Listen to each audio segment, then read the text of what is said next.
Shalom sahabat Kalimatulu dimanapun berada. Apa kabar sahabat Kalimatulu semua? Saya berharap sahabat semua ada dalam keadaan sehat dan selalu di dalam pertolongan Tuhan kita Yesus Kristus.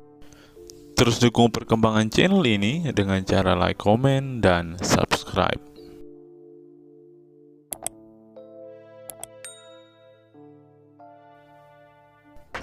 Oke, silakan kita lanjutkan diskusi kembali. Kita kasih naik, ada Putri Sulawesi. Putri Sulawesi. Putri Sulawesi, silahkan nyalakan kamera dulu. Halo? Putri Sulawesi. Iya, Selamat pagi Ibu, apa kabarnya? selamat pagi. Baik. Suaraku aman nggak? Mantap, Terdengar nggak? terdengar dengan jelas. Siap. Baik, silakan Bu. Anda Muslim ya? Ya, saya Muslim. Silakan Ibu, apa yang mau Anda bahas? Temamu apa? Apa yang kira-kira menurut Anda menjadi isu yang perlu Anda tanggapi? Karena saya sudah membahas ratusan bahkan ribuan isu. Gitu. Salah satunya adalah kebohongan ataupun dusta yang diajarkan oleh ustadz-ustadznya umat Islam terhadap umat Islam. Salah satunya Seperti adalah, apa itu kebohongannya? contohnya adalah yang dikatakan oleh Abdul Somad. Begitu. Apa itu katanya? Misalnya begini. Abdul Somad berkata bahwa di dalam Taurat, jangan dijeda. Di dalam Taurat dikatakan bahwa ada nubuatan tentang Muhammad di dalam kitab Taurat. Katanya di dalam Ulangan 18 pasal 18 bahwa Musa menubuatkan akan datangnya nabi namanya Muhammad. Nah, itu salah satu kebohongannya. Anda menganggap itu satu kebohongan? Bukan menganggap kebohongan, tetapi memang itu sebuah kebohongan. Karena apa? Karena di dalam Taurat, Alasanmu mengatakan satu kebohongan itu apa? baik, karena kata orang Islam nih, tanda kenabian itu adalah sebuah tompel di bahu. Tidak ada dalam kitab Taurat tanda kenabian sebuah Di mana? tompel. Di mana itu tertulis? Baik, saya akan tunjukkan ya. Ini bukan hanya Ustadz Abdul Somad saja, banyak ustadz-ustadz. Nih, Saya nggak tunjuk pernah ya. dengar. Oke, Nggak pernah ya. dengar saya. Makanya Ibu masih Islam. Bentar, saya tunjukkan. Perhatikan ya, dengarkan ini ya. Semoga Anda bisa mendengar suara saya, perhatikan. Suaramu Kita aman. memperhatikan Nabi SAW ini Kedengeran suaranya? semua ciri yang disebutkan dalam Injil ada. Dia masih bimbang, dia ingin buktikan satu hal. Apa itu? Dalam Taurat dan Injil juga disebutkan setiap nabi itu punya tanda kenabian. Apa Tanda kenabian? teman-teman sekalian? Sebuah Sebentar, biar kita selesaikan dulu. Ini videonya nggak lama kok, paling 1 menit. Coba didengarkan dulu ya. Baik. disebutkan setiap nabi itu punya tanda kenabian. Apa tanda kenabian teman-teman sekalian? Sebuah daging yang menggumpal di pundak sebelah kanan, dan daging itu berwarna merah kehitam-hitaman dan memiliki bulu yang lebat. Maka Bakhira berkata, hai anak kecil, apa kau izinkan saya untuk melihat punggungmu? Dia mengatakan, iya silakan. Dibuka oleh Nabi SAW. Begitu dia lihat tanda itu, lalu Bakhira menciumnya dan mengatakan, kaulah orangnya. Tapi garis bawah satu hal ya, tanda ini tanda kenabian. Sudah selesai dengan Nabi Muhammad SAW. Jadi kalau di punggung antum ada dusta semua itu. Jadi, menurut literasi, menurut Terus apa literasi, yang ingin kamu framing dari itu? Apa yang ingin kamu framing? baik, gini, kenapa umat Muslim dalam hal ini diwakili oleh para ustadz berdusta bahwa tanda kenabian di dalam Taurat dan Injil itu berupa tompel? Sejak kapan? Tanda kenabian itu bukan tompel, melainkan bernubuat dan bermujizat. Bernubuat tuh begini, dia mengatakan Yang bilang tompel kan bukan para ustadz. Anda yang mengatakan itu. daging menggumpal berwarna merah kehitam-hitaman dan berbulu. Ya, bahasa Indonesianya tompel. Itu tompel bukan? Enggak, beda. Bukan tompel. Yang mengatakan tompel itu adalah Anda sendiri. Oke, coba Anda sekarang yang saya tanya. berasumsi di sini. Oke, sekarang saya tanya. Apa itu daging yang menggumpal merah kehitam-hitaman dan berbulu? Apa? Ya, tompel. Daging. Bukan, Anda Sebentar. salah. Saya Bukan tompel. Anda tidak mengerti definisi tompel. Sebentar. Bukan tompel itu, ya yang dinamakan tompel itu warna hitam bundar, ya, bukan berupa daging, ya. Jadi beda. Anda harus bisa membedakan yang mana tompel, yang mana daging. Sebentar ya. Kalau tompel itu warna hitam, ya, Baik, saya akan kasih tunjuk Anda gambar tompel. Sebentar ya, sebentar. silakan. Anda itu Tompel. nge-framing aja. Ini Sebentar, malah kita sebentar. membahas. Ini sebenarnya membahas ini apa sih gunanya? Anda membahas Bentar, kutil, biar saya balikan dulu. Enggak, Anda tidak mengerti definisi tompel nih. Saya kasih tahu ya. Inilah yang disebut dengan tompel. Kelihatan? Mana? Kelihatan nggak? Nah, itu warna hitam. Apakah yang disebutkan tadi itu adalah daging itu tompel? Kan berbeda. Iya, ini bukan daging ini. Itulah yang dikatakan tompel. Iya, makanya dibilang daging yang kehitam-hitaman dan berbulu ya, berarti tompel. Tadi yang di Rasulullah itu, tanda lahir yang di Rasulullah itu hitam atau kemerah-merahan? Yang dikatakan Ustaz hitam tadi. kemerah-merahan. Enggak, kemerah-merahan, bukan tompel. Oke, coba kita Anda dengarkan jangan- lagi. Saya balikin Ya, dulu silakan. ya.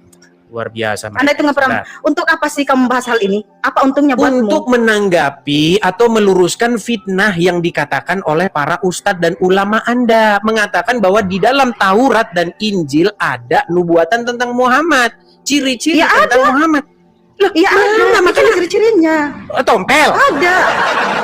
Ada Nabi Isa juga, Nabi Isa atau Yesus pun ya mengatakan akan datang roh kebenaran itu. Roh kebenaran siapa coba yang dimaksud roh kebenaran? Selain Nabi Muhammad, siapa lagi? Berarti Muhammad roh. Ya roh kebenaran itu ya ajaran yang benar. Ya siapa yang membawa ajaran yang benar? Nabi Berarti Muhammad. nah ini makanya saya bilang kan, makanya saya bilang umat Apa yang tukang yang kau nempel di kitab agama orang lain.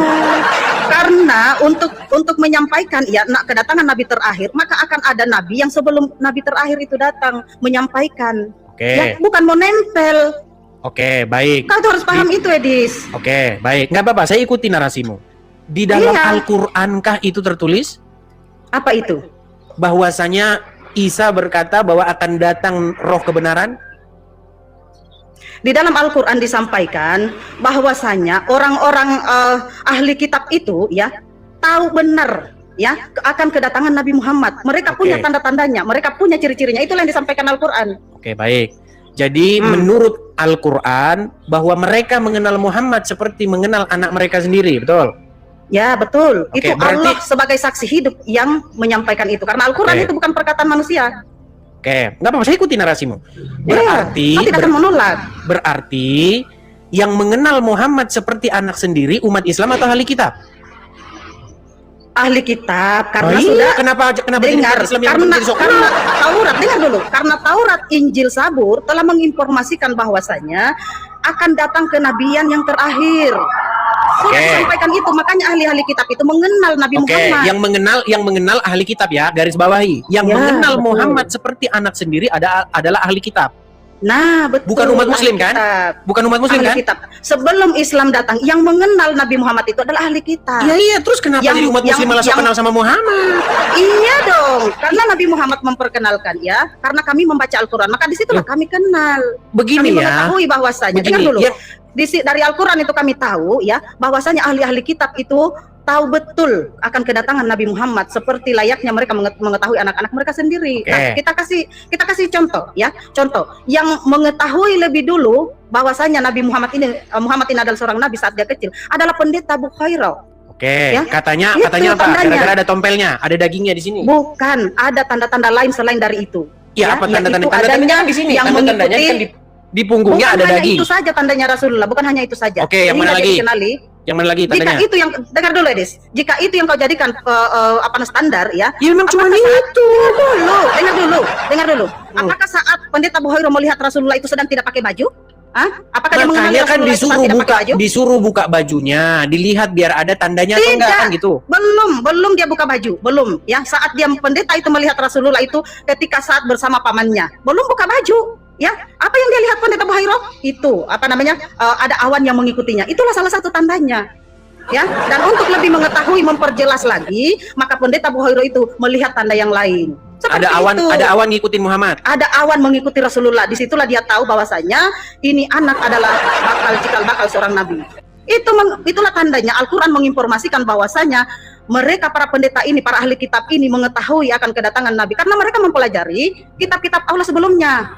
Ya, apa Pertanyaan kitab Allah selanjutnya. Sabur, Injil, dan Taurat. Itu. Begini, kan kalau hanya mengklaim semua orang kan bisa. Ya kan, Apa mengklaim? Tidak ada yang mengklaim. boleh Semua ada sejarahnya. boleh gantian saya bicara? Boleh, silakan. Kalau hanya mengklaim, Lia Eden juga bisa mengaku sebagai nabi. Kalau masalah mengklaim, ya kan? Nah, masalahnya begini. Segala klaim itu, kata pendeta Bukhairah, kata dia ya, itu ada di dalam kitab Taurat dan Injil. Betul? Tanda-tandanya. Masalahnya ketika saya baca kitab Taurat dan Injil, tidak ada disebutkan bahwa tanda-tanda kenabian itu akan dinaungi awan, kemudian akan ada tanda daging di punggungnya. Jika Taurat, jika Injil yang kau baca saat ini, maka saya katakan bukan Injil yang kau baca saat ini, ya. Oh ya udah, kalau Karena itu para mana ahli Injilnya? kitab, dengar dulu. Karena para ahli kitab ya suka merubah-rubah kitab suci Allah sebelum diturunkan Al-Qur'an itu, ya. Oke, baik. Mereka Kalau suka begitu mana merubah-rubahnya. kitab yang belum dirubah-rubah itu? Contoh ya, ketika turun Taurat ya, para ahli kitab itu merubah nama Allah di situ menjadi apa? Menjadi YHWH. Padahal di situ sudah jelas-jelas Nabi Musa menyebut Tuhannya adalah jangan, Allah. Fokus dulu lah, jangan kemana-mana. Iya, itu salah satu Fokus contoh dulu, gini. bahwasanya ahli kitab itu merubah-rubah, ya. Itu salah satu Kita biarin aja contoh. dulu dia ngomong sampai selesai. Udah selesai? Kalau udah selesai gantian. Silakan, lanjut. Baik. Silakan. Tadi Anda mengatakan bahwasanya kalau yang Anda maksud kitab Taurat dan Injil adalah kitab yang Anda baca sekarang ini, maka itu bukan kitab Taurat dan Injil. Betul? Bukan kitab Taurat dan Injil mana? Oke, Coba kau tunjukkan kalau aslinya itu Taurat dan Injil. Coba. Baik. Ya, ini kalau ada sebuah bahasa namanya for the sake of argument. Jadi saya ikutilah kemauanmu, narasimu, argumenmu Iya. saya ikuti. Ya, Berarti silakan kau tunjukkan kita- kalau ada asli. Ya, sebentar. Adakah yang asli? Coba. Gantian dong kalau bicara kan. Anggap yang Anda katakan itu benar, bahwa yang saya pegang sekarang ini bukanlah kitab Injil dan bukanlah kitab Taurat. Betul. Anggaplah itu benar. Pertanyaan saya, di mana kitab Taurat dan Injil yang di dalamnya yang Anda maksud tanda-tanda kenabian itu berupa tompel itu? Sudah tidak ada. Sudah tidak ada. Bersama selesainya tugas dari Nabi yang membawa kitab suci itu, ya maka di situ pula hilang sudah, ya. Karena Hilang, disembunyikan. tiba-tiba hilang. Disembunyikan oleh para ahli kitab. Ya, disembunyikan oke, saya oleh tanggapi para ya, ahli saya kitab. tanggapi. Ya. Itu Silakan. sama kayak begini. Lia Eden, tahu kan Lia Aminuddin? Ketika dia nongkrong-nongkrong di depan rumahnya, dia bilang, sesungguhnya tanda kenabian telah dituliskan di dalam Al-Quran, bahwasanya tanda kenabian itu adalah kepalanya botak. katanya. Masalahnya Anda Tenang di sini dulu, tidak mau menerima biar saya kebenaran selesaikan, itu. biar saya selesaikan dulu. Gantian dong, ya, gantian.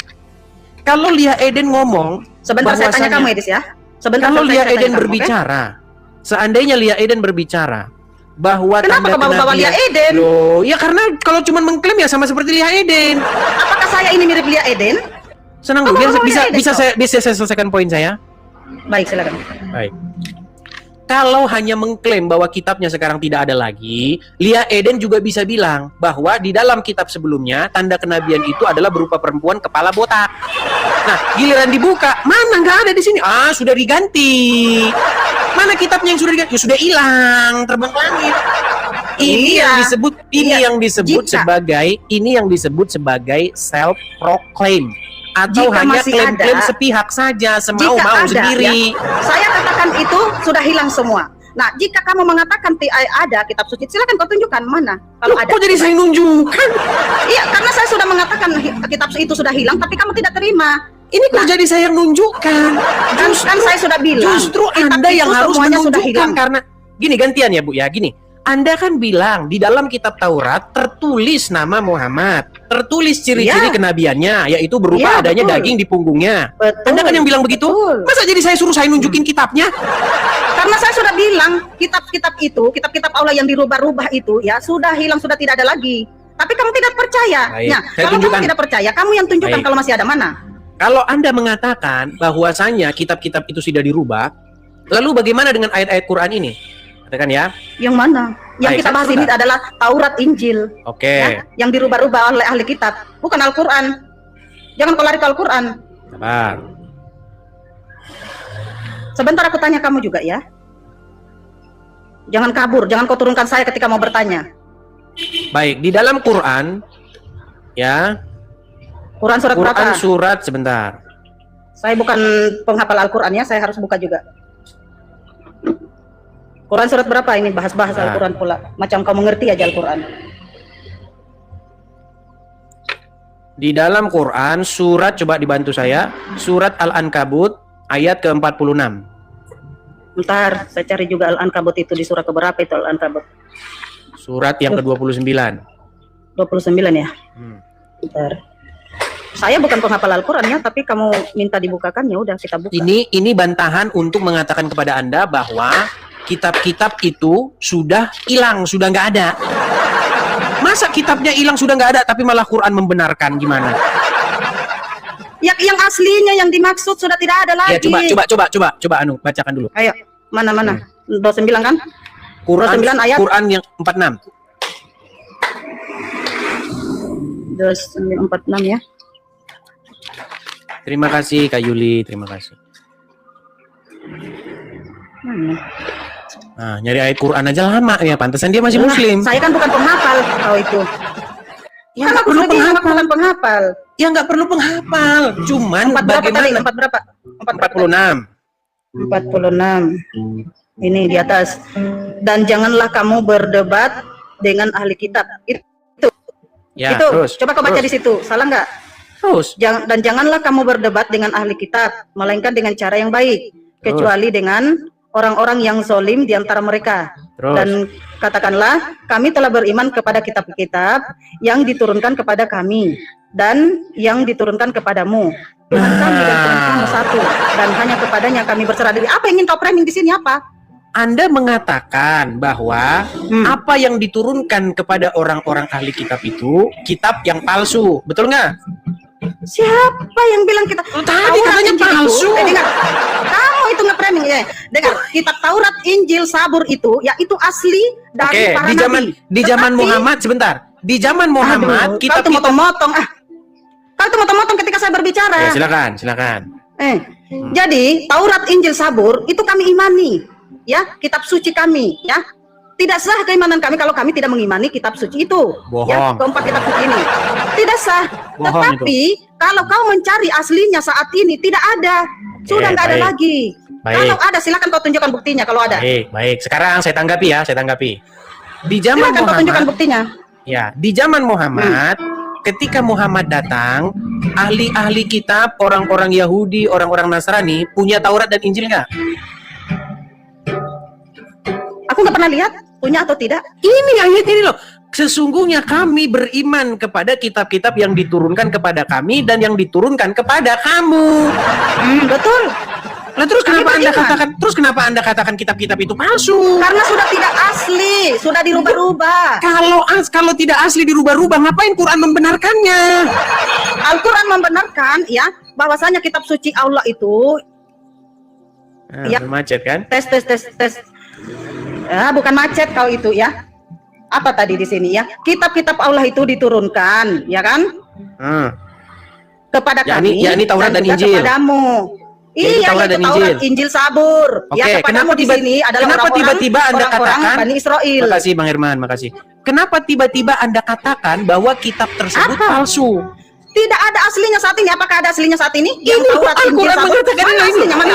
Kami Mana aslinya? beriman kepada apa yang diturunkan kepada kami Kalau dan yang beriman diturunkan kepada kami, kamu. iya, kami imani. Ada kitab suci Taurat, Yaudah, ada mana? kitab suci Injil, Mana itu kitab ada yang Sabur, kami- ada. Tetapi Iya. sudah dirubah-rubah. Paham nggak bahasa Kalau Indonesia? dirubah-rubah ngapain dibilang kami beriman? Sudah tidak ada aslinya. Sudah tidak ada aslinya. Kalau tidak ada aslinya, kitab Taurat, kenapa? Injil sudah tidak ada lagi. Kalau tidak Sudah ada tidak ada lagi. aslinya, sebentar. Kalau tidak ada Kalau aslinya, yang komplain saat Nah, ini, kalau itu kalau sudah Anda ngomong, dirubah-rubah.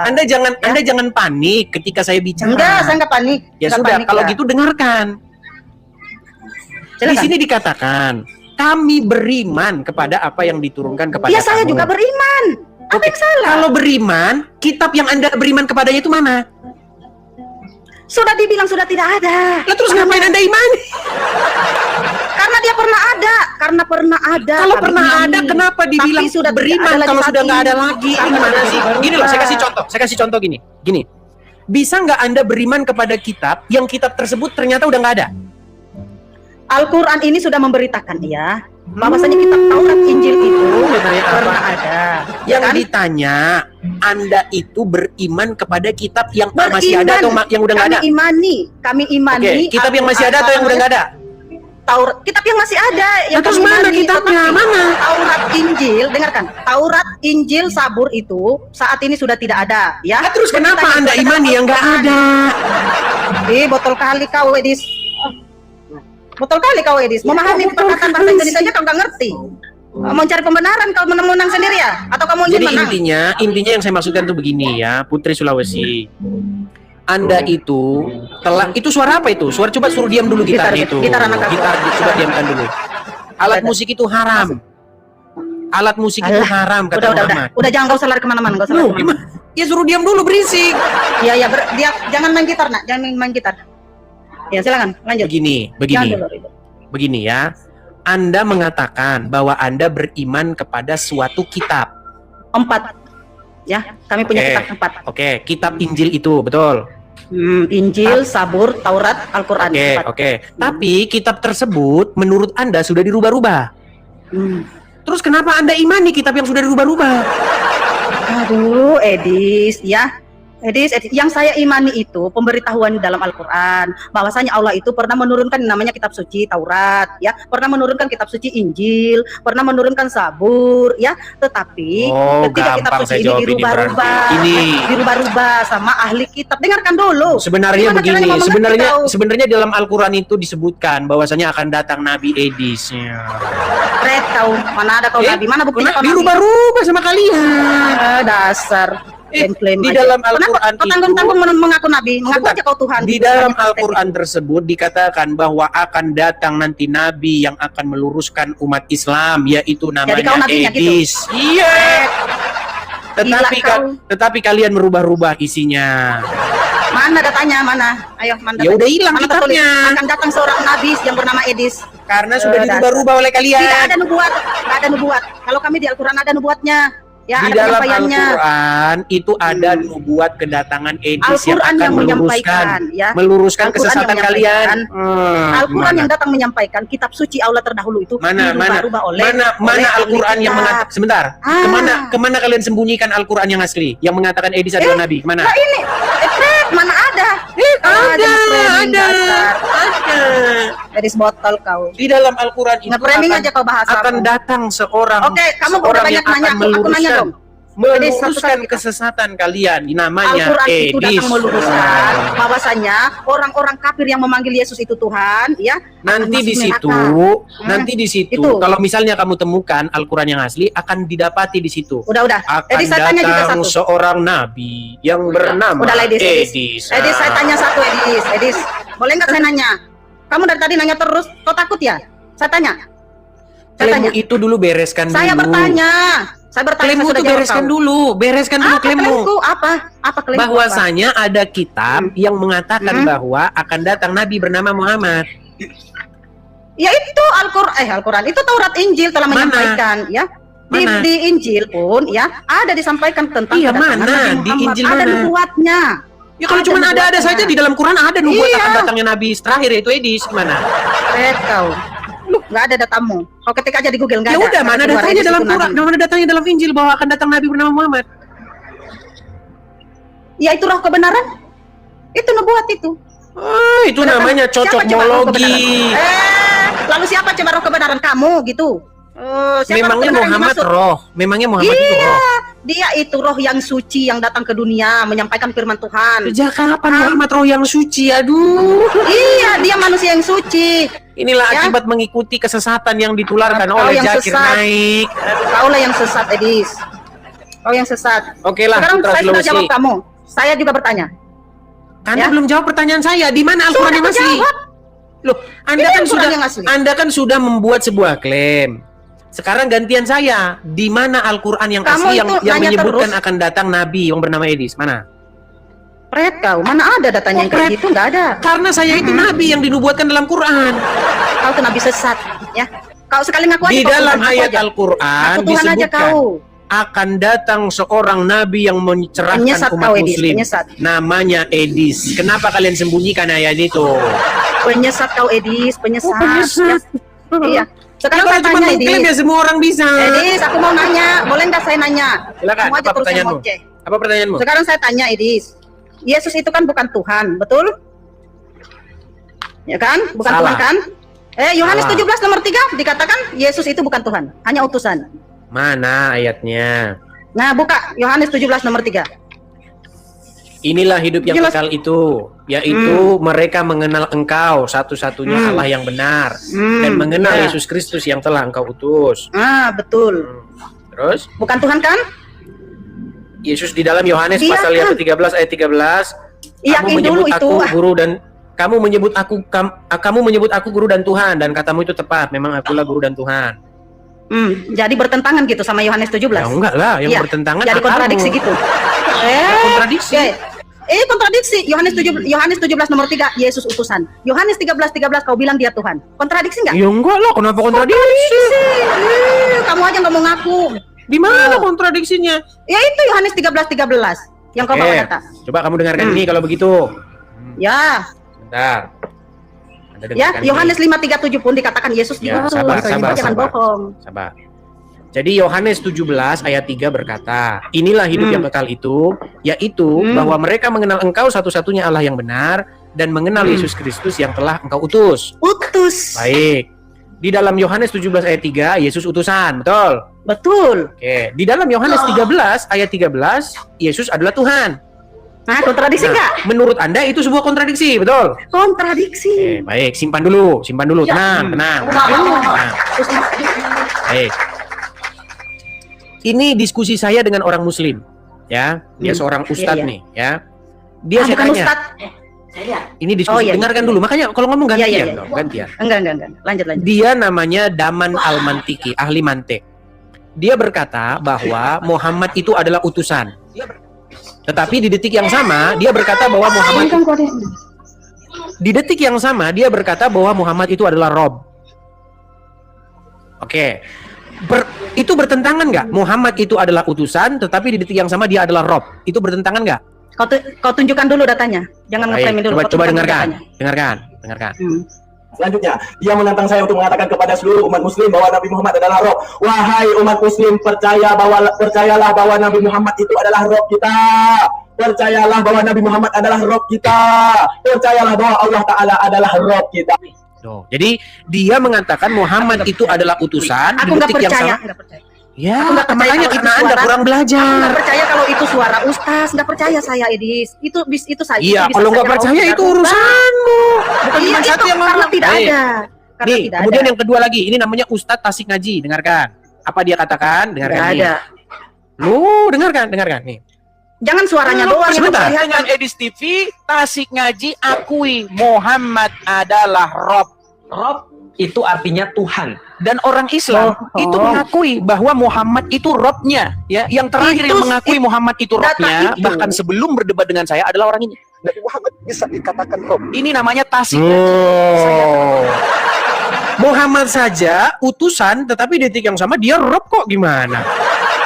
Tidak mungkin. Kata Robul Alamin itu hanya disematkan kepada Tuhan pencipta langit dan bumi. Oke. Bukan Kalau saya manusia. tunjukkan dalam Al-Qur'an bahwa kata Rob bisa ditujukan kepada manusia gimana?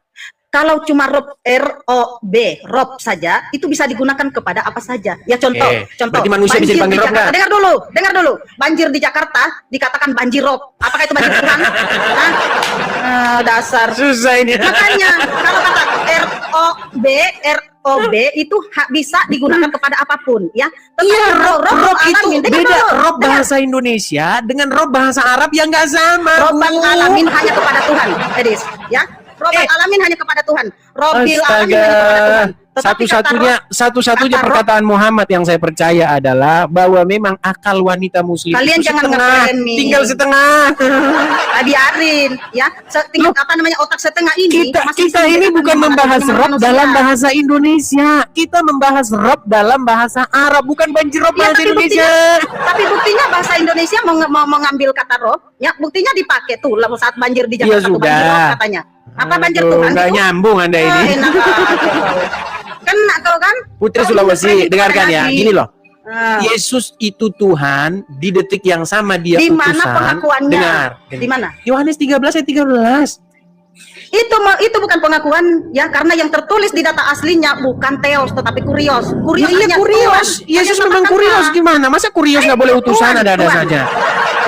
Kurios itu artinya Tuhan, Ya sama, Rob juga artinya Tuhan. bukan Tuhan lah. Oke. Udah paham kau? Oke, sekarang saya tanya, arti Rob itu apa? Ya sudah kau bilang tadi Tuhan. Ya itu. Allah Rob nggak? Kalau Allah Rabbul Alamin, Ya, berarti Tuhan kan? beda. Tuhan Rabbul Alamin. Oh, tadi katanya Tuhan gimana? Kata Rob kau Coba. yang bilang Tuhan, kata Rob. Oke, arti Rob Tuhan, betul atau salah? Kamu yang bilang. Oke, enggak, makanya saya konfirmasi. Rob itu artinya Tuhan, betul atau salah? Kamu yang bilang. Iya, makanya betul atau salah? Kamu yang bilang. Ya sudah. Astaga, saya nanya Bu, nanya arti Kamu Rob bilang itu tadi, Tuhan, betul atau salah? Kamu yang bilang tadi, Rob itu Tuhan. Ya sudah. Benar berarti? Benar. Saya tidak mau membenarkan, ya. Nah, Nanti terus? kau rubah-rubah lagi, ya. Loh, terus gimana? Benar atau salah? Kalau kamu mengatakan Rob itu Tuhan, ya sudah kau benarkan. Oke, berarti Itu Allah aja. itu Tuhan. Nah, terus Allah ya berarti Tuhan juga. Kalau Allah itu Rabbul Alamin. Iya, berarti Allah itu Tuhan, Beda. bukan Tuhan. Oh, dasar kau nge-framing aja. Kau Allah sendiri yang bilang. itu Kau Tuhan, yang bilang, bukan Tuhan. Kau yang bilang, bukan saya. Makanya saya Dia tanya, yang apa arti bilang. Rob? Apa arti Rob? Ya kamu bilang tadi Tuhan kan? Ya udah, berarti Kau yang Allah itu Tuhan. Ya nggak usah diganti jadi Karena Tuhan. Gimana? dia itu pemilik segalanya, ya. Tuhan Ya itu sudahlah, hanya disamakan intinya kepada makhluk. ginilah, jangan membuat jadi debat kusir. Ya, Yesus Iya, kamu sebagai yang ngajak debat kurios. kusir. Begini, Kamu yang Yesus ngajak sebagai debat kurios. Gini, Yesus sebagai kurios, Bapa di surga juga kurios. Jadi Bapa di surga Jadi dua yang Tuhan. kurios mengutus Yesus yang juga kurios. Nggak masalah, itu bukan kontradiksi. Sama jadi dua, seperti jadi dua Tuhan. sama seperti Allah yang adalah Rob mengutus yang Muhammad juga Rob. Gimana? Ya, tapi kami tidak menuhankan Muhammad karena dia hanyalah manusia. Kalian tapi itu kalian menuhankan Yesus. Kalian itu menuhankan Muhammad, Bu. Karena Nggak apa? ada datanya. Oke, bener nggak kalian begini? Nggak ada dulu? datanya. Muhammadku, Di mana Muhammadku, dengar. seruanku, betul nggak? Itu cuma puji-pujian, ya kan? Iya, Cuma sama. memuji. Jangankan kami umat Islam ya, Tuhan saja memuji dia. Pencipta alam Iya, semesta makanya saja memuji Tuhannya dia. itu ya Muhammad. Apalagi Gimana? Enak aja. Dasar. Bukan berarti memuji-memujinya terus Ya dia sudahlah. Tuhan. Coba nanti Dasar kalau udah kau. berisik, kalau udah berhenti itu yang berisik itu baru naik lagi ke sini. Ya. Itu berisik Kamu itu. belum jawab pertanyaanku. Yang mana berisik? Ya, nanti kita lanjut lagi. Kau belum Suaranya jawab masuk ke dalam sini. pertanyaanku. Suaranya masuk ke dalam bohong sini. Kau. Bohong. Berisik Kau dibilangin nggak mau kok. jawab. Kau nggak mau Suaranya jawab masuk sini. pertanyaanku. Kau nggak mau jawab pertanyaanku. Ya, nanti lanjut lagi. Alah, kabur kan kau? Kabur dari mana? Orang yang kita bahas definisi Rob dalam bahasa Arab, dia bilang banjir Rob. Satu-satunya omongan Muhammad yang saya percaya itu kata Muhammad bahwa kaum wanita-wanita tersebut, ya wanita-wanita Muslim itu akalnya separuh, setengah. Nah itulah yang saya percaya satu-satunya dari Muhammad. Ya, ayo silakan. Kita kasih naik ada Gus Yadi. Gus Yadi. Oh, Emilia Fawaz. Halo, Emilia Fawaz. Emilia. Oke. Dia tidak menyambut, kita turunkan. Kita kasih naik ada Stefan Au. Stefan Au. AWW. Oke, Stefan AWW. Silakan nyalakan kamera Anda. Halo Bang, selamat siang. Sorry saya turunkan ya, berisik sekali suara Anda. Kita kasih naik ada. Sebentar ya. Jojo dan Ken. Jojo. Silakan Jojo. Halo Bang, God Ya, bless you silakan Bang. nyalakan kamera Jojo. Oh, ini sudah mulai Jumatan ya? Oh, sudah mulai Jumatan. Nampak-nampaknya jamaah pemirsa Edis TV ini nampak-nampaknya udah mulai Jumatan. Naik lagi nih Putri ini. Coba nggak apa-apa, kita turuti. Dia masih gregetan dia. Di mana Putri? Oh, ini malah Al-Kafi. Oh iya. Al-Kafi, Ya, halo. kita kasih undang dulu yang masih muslim dulu ya. Oke, siap. Oke, saya turunkan dulu ya. Oke. Kita kasih naik ada Putri Sulawesi yang tadi nih. Kita cek masih berisik nggak? Kalau berisik kita turunkan dulu karena masih berisik suaranya. Ya, Putri Sulawesi silakan nyalakan kamera Anda. Halo? Sabar ah. Oke, kamu itu kenapa sih takut banget sama saya? Halo? Halo. Teman-teman, saya tidak bisa mendengar dia. Apakah kalian bisa mendengar dia? Nggak berani kau diskusi denganku, ya? Nggak berani kau. Kasihan sekali. Apakah teman-teman bisa mendengar dia? Nggak berani kau Saya tidak diskusi bisa dengar denganku. di sini, teman-teman. Gelap. Oh, masih berisik. Coba sudah dengar suara coba aku? nanti naik lagi ya. Coba naik lagi. Karena di sini saya nggak bisa lihat ya, teman-teman. Nggak mampu kau diskusi. Saya turunkan dulu ya. Kita kasih naik, ada Gus Yadi.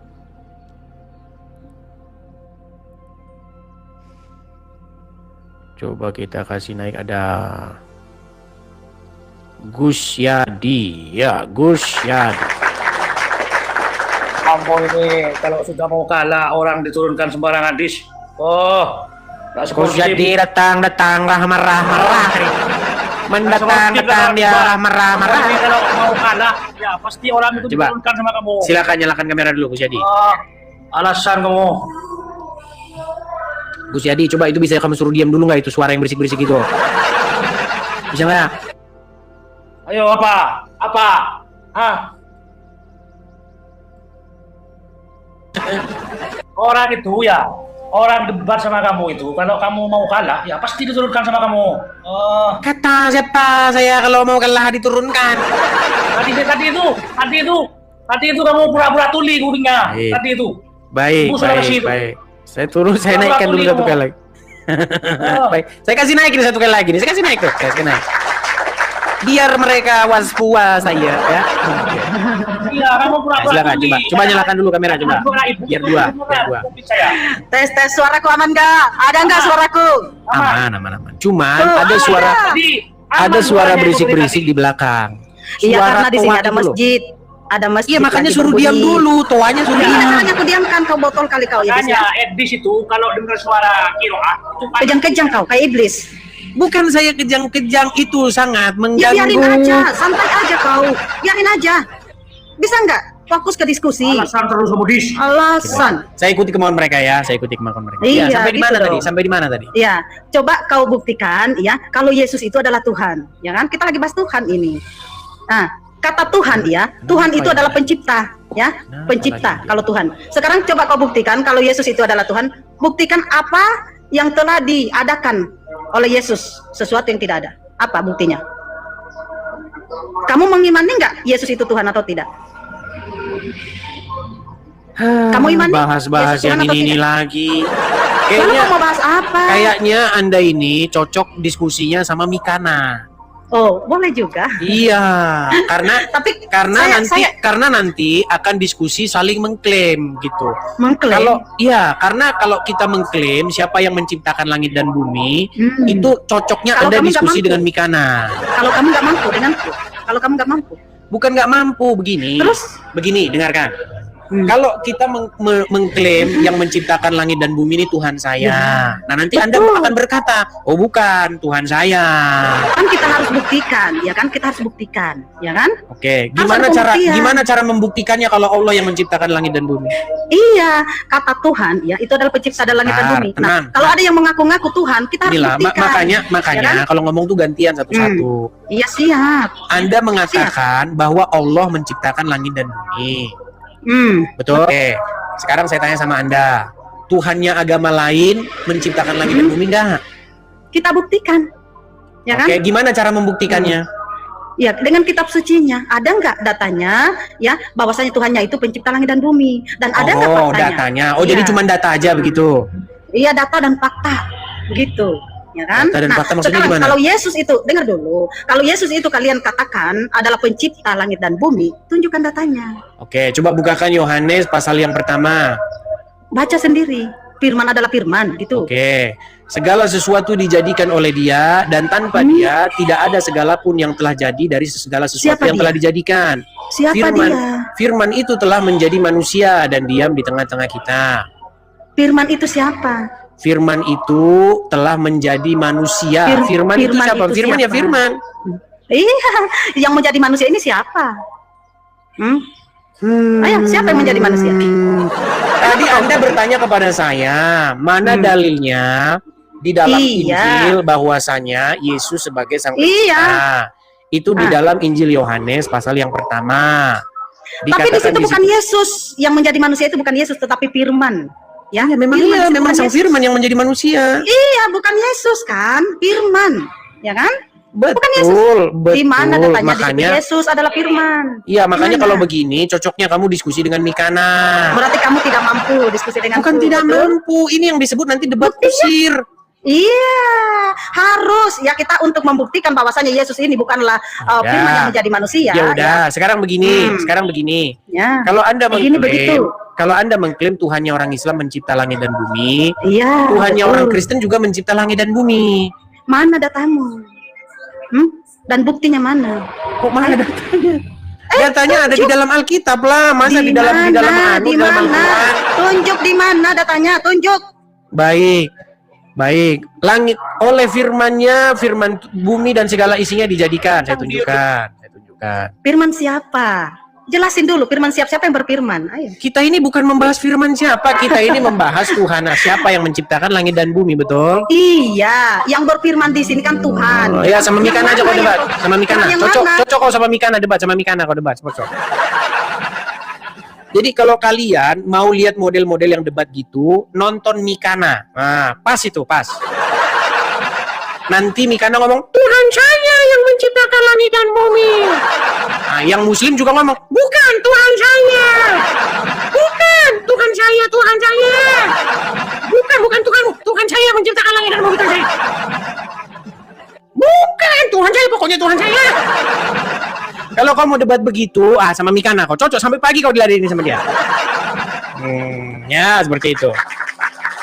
Teman-teman sekalian, udah saya bilang, jangan mendebatkan hal-hal yang bersifat iman. Kalau iman kita debatin, ya itu seperti tadi itu. Sama seperti, tahu gak, dulu zaman SD, saya itu senang berdebat tentang bapak siapa yang paling hebat. Ya. Kalau zaman kita masih kecil kan, kita kan sangat mengidolakan bapak kita. Ya kan, udah kelas 1 SD, saya dianterin sama bapak saya naik motor. Ya kan?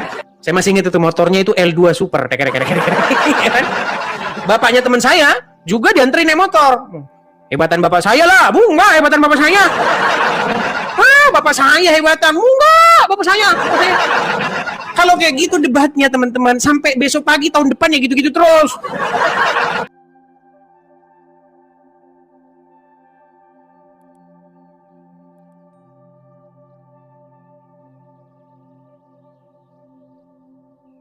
Profesor Kiai Haji Quraisy Shihab, seorang cendekiawan muslim, terkemuka menekankan pentingnya memilih ustadz yang tidak memaki-maki dalam dakwahnya. Quraisy Shihab mengingatkan bahwa dakwah adalah ajakan kepada kebaikan yang harus disampaikan dengan cara yang baik pula. Ia menekankan pentingnya mencontoh akhlak Nabi Muhammad SAW yang selalu lemah lembut dalam menyampaikan ajaran Islam. Mengutip sabda Nabi Muhammad, barang siapa yang beriman kepada Allah dan hari akhir, hendaklah ia berkata baik atau diam. Ayahanda presenter Najwa Shihab menegaskan bahwa ini adalah pedoman penting bagi para pendakwah.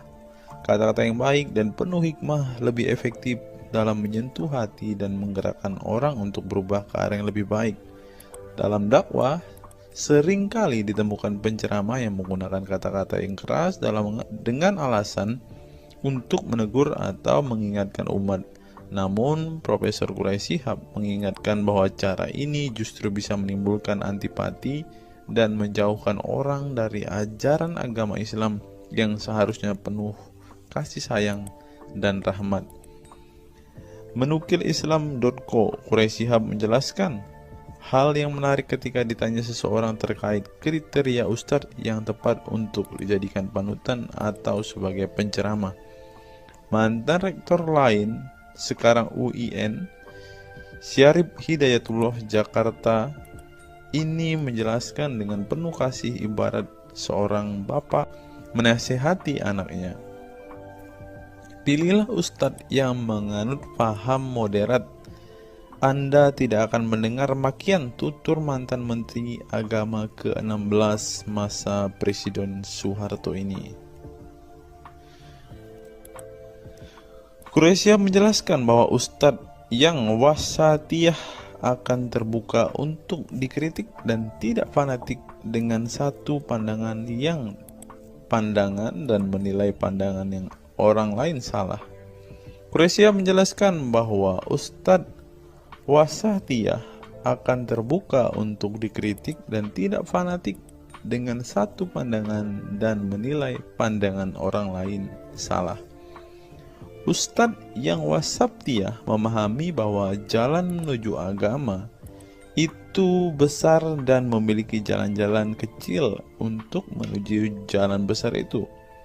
Karena dalam rincian ajaran agama yang Tuhan tanyakan adalah hasilnya, misalnya 5 tambah 5, 10. Tapi bisa juga 7 tambah 3, lanjutnya.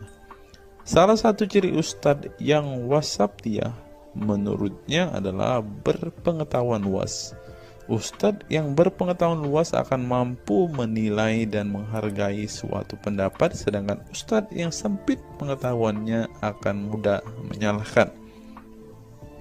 Semakin luas pengetahuan seseorang, semakin besar toleransinya.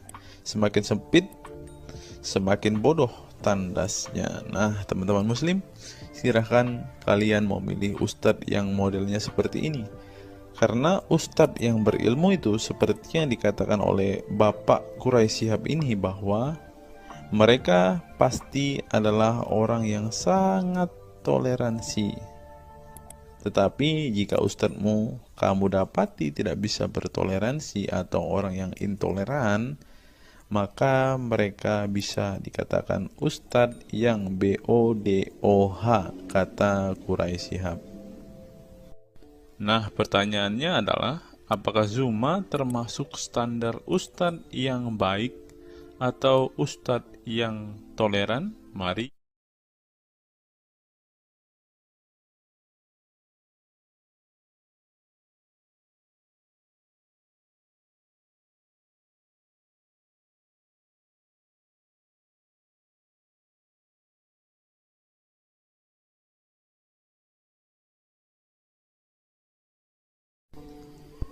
Google, mengapa Rasulullah disebut sebagai nabi penutup? Apa alasannya? Alasannya mengapa Nabi SAW disebut Rasul terakhir adalah karena Allah SWT telah menunjukkan langsung sebagai penutup para nabi dan rasul. Hal ini tercantum dalam Al-Quran yang merupakan firman Allah. Di sini dituliskan, mengapa Muhammad atau Nabi SAW disebut Nabi terakhir? Mari kita baca ya.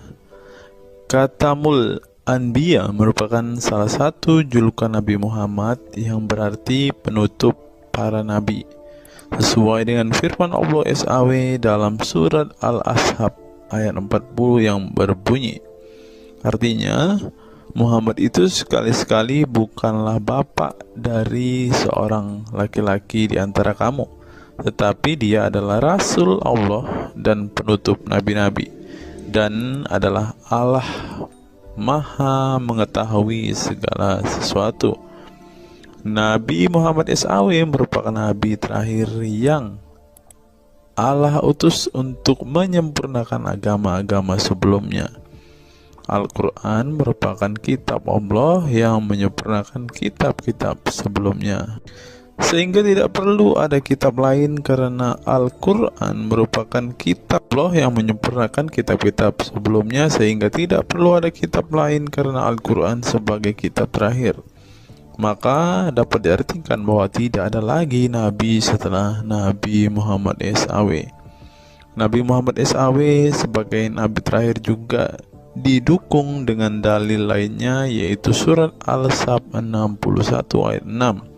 Dan ingatlah ketika Isa bin Maryam berkata, "Hai Bani Israel, sesungguhnya aku adalah utusan Allah kepadamu, membenarkan kitab sebelumku, yaitu Taurat, yang memberikan kabar gembira dengan datangnya seorang Rasul yang akan datang sesudahku, yang namanya Ahmad, dalam tanda kurung Muhammad." Menurut Syekh Al-Zairi dalam kitab Al-Jawahir dan Al-Kalamiyah. Alasan kenapa Nabi Muhammad SAW dijadikan Nabi terakhir adalah hikmah terputusnya para Nabi itu untuk menyeru umat manusia agar beribadah kepada Allah, menunjukkan mereka ke jalan yang lurus dalam urusan kehidupan duniawi dan ukhrawi, memberitahu kepada mereka tentang hal-hal yang tidak dapat dicapai oleh penglihatan mereka, dan memberitahu keadaan yang pemikiran mereka belum sampai, dan menetapkan dalil yang meyakinkan serta menghilangkan syubhat keserupaan yang tidak benar. Adapun hubungan dakwah Nabi Muhammad SAW dengan nabi-nabi terdahulu ialah terbangun atas dasar sebagai penguat dan penyempurna dakwah nabi-nabi sebelumnya. Oleh karena itu, semua para nabi selalu dibangun atas dasar dua pondasi utama, yaitu akidah, syariat, dan akhlak. Dari segi kaidah, dari segi akidah, semua ajaran yang dibawa oleh para nabi, mulai dari Nabi Adam alaihissalam sampai Muhammad SAW, adalah sama. Tidak ada beda antara nabi satu dengan nabi yang lainnya. Semuanya mengajarkan keimanan terhadap keesaan Allah SWT, yaitu dengan membersihkan dari segala sifat yang tidak layak baginya, dan mengimani adanya hari kiamat serta adanya surga dan neraka. Maka dari itu, semua para nabi menyerukan kepada kaumnya masing-masing antara dasar iman kepada Allah, dan semua para nabi setelahnya saling membenarkan ajaran yang telah dibawa oleh para nabi sebelumnya. Adapun dari segi syariat yang mengatur tatanan kehidupan masyarakat dan individu terhadap perbedaan dalam metode dan kuantitasnya antara satu nabi dengan yang lain. Hal itu disebabkan karena syariat tersebut dalam ranah pelaksanaan, bukan sebuah pengabaran seperti akidah. Perkembangan zaman dan perbedaan bangsa yang satu dengan bangsa yang lainnya turut mempengaruhi syariat mereka satu sama lain. Diutusnya satu nabi itu adalah khusus untuk umatnya pada waktu itu, bukan umum untuk semua manusia.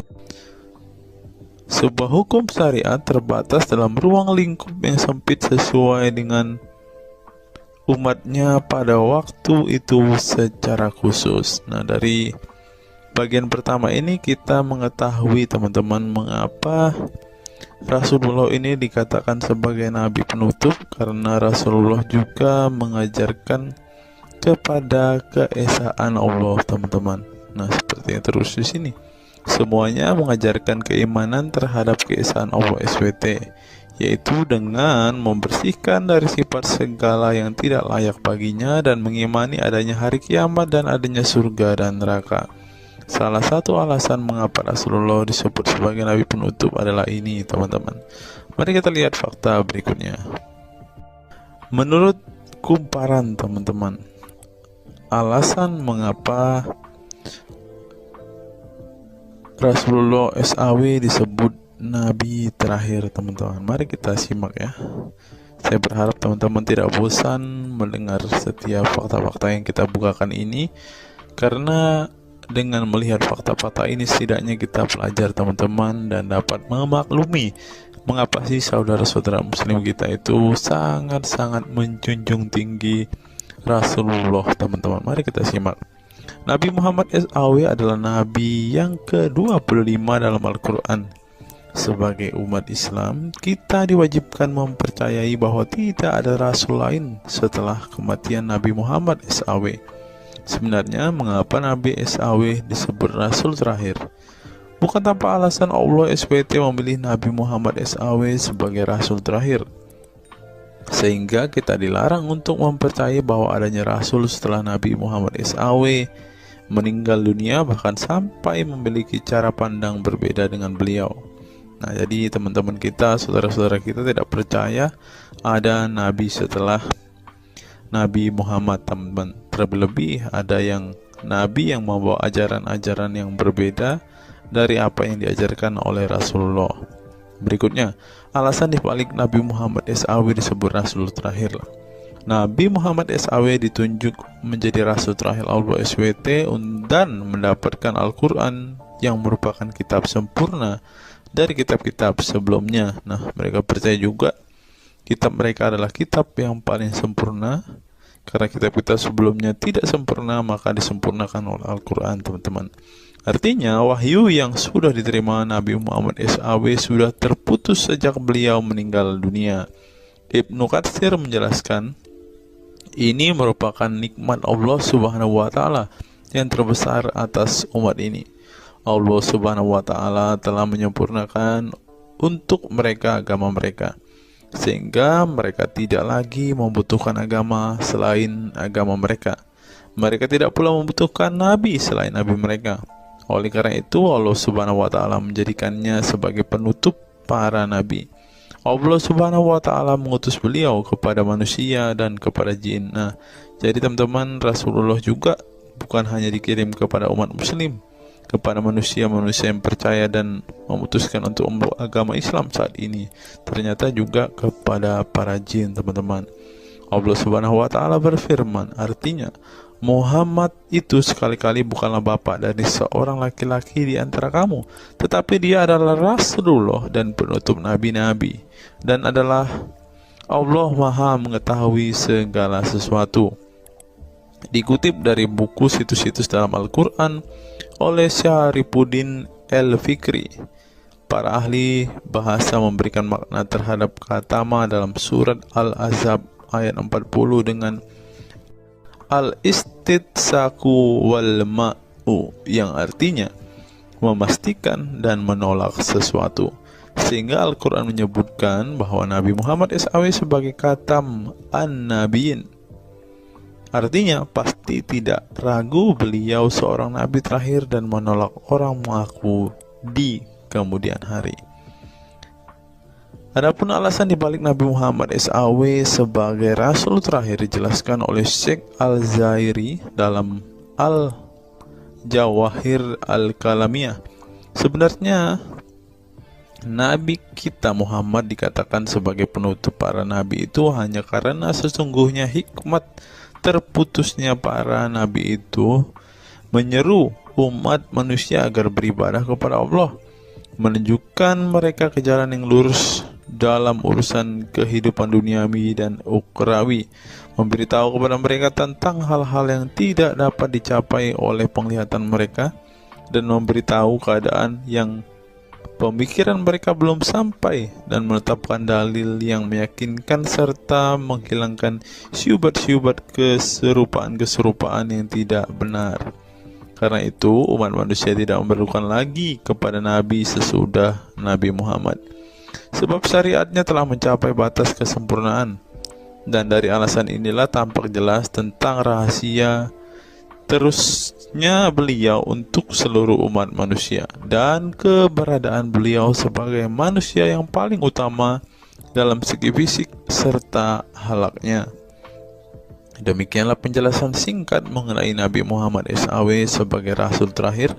Semoga dengan mengetahuinya dapat menambah meneladani beliau sebagai sosok yang sempurna. Yang perlu diingat, jangan menghujat ya teman-teman. Mengutip sindonews.com, inilah ke-10 keistimewaan Rasulullah. Yang pertama, air liur Rasulullah menjadi obat. Dari Sahl bin Sa'ad berkata, saat Rasulullah dan para sahabat akan berperang di Khaibar, Rasulullah bersabda bahwa ia akan memberikan bendera kepada seorang pria yang cinta dan dicintai oleh Allah dan Rasulnya, dan Allah akan memberikan kemenangan. Rasulullah mencari Sayyidina Ali, akan tetapi para sahabat mengatakan bahwa Ali sedang mengalami sakit mata. Rasulullah memerintah para sahabat untuk mendatangkan Ali kepada beliau. Kemudian Rasulullah meludahi kedua matanya dan mendoakannya. Seketika itu sakit matanya sembuh seakan-akan tidak ada bekas sakit sebelumnya. Kemudian sahabat Khalid bin Ali mengaku pernah digigit kalajengking di kakinya. Lalu Nabi meludahi kakinya dan mengusapnya. Seketika hilang sakit dan berhenti darahnya keluar.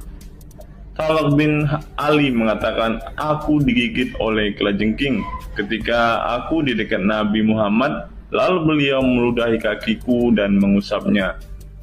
Yang kedua, rambut beliau membawa berkah. Sahabat Khalid bin Walid radhiyallahu anhu tak pernah kalah di medan perang. Di setiap perang, Khalid selalu meraih kemenangan dan membuat nyali musuh ketakutan. Ternyata penyebabnya tak lepas dari keberkahan rambut Nabi Muhammad yang selalu dia bawa ketika perang. Rambut beliau juga dijadikan sebagai obat bagi orang sakit. Yang ketiga, keringat Nabi Muhammad menjadi minyak wangi. Anas bin Malik menceritakan keberkahan keringat Nabi Muhammad sebagai minyak wangi. Beliau mengatakan, Nabi masuk ke rumah kami dan beliau qailullah, tidur siang di tempat kami. Ketika tidur itu, Nabi berkeringat, kemudian ibuku datang membawa botol dan keringat Nabi Muhammad ditampung ke dalam botol itu.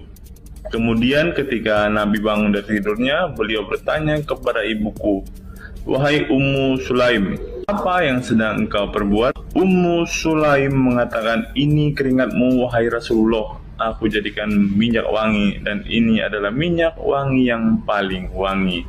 Yang keempat, tidak memiliki bayangan. Asyadid Muhammad bin Alawi Al-Maliki dalam kitabnya Mafahim Yazib Antus Hahaha menyebut di antara kekhususan Nabi Muhammad adalah tidak memiliki bayangan. Karena memang beliau adalah cahaya dan cahaya tidak pernah memiliki bayangan. Nabi tidak memiliki bayangan meskipun ada sinar matahari.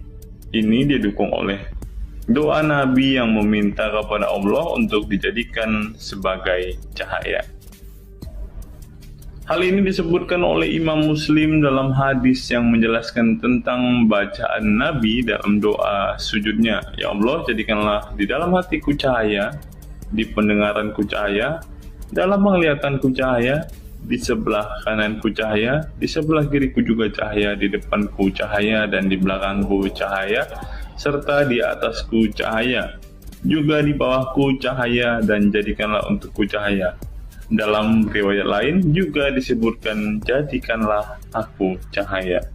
Yang kelima, tidak pernah menguap.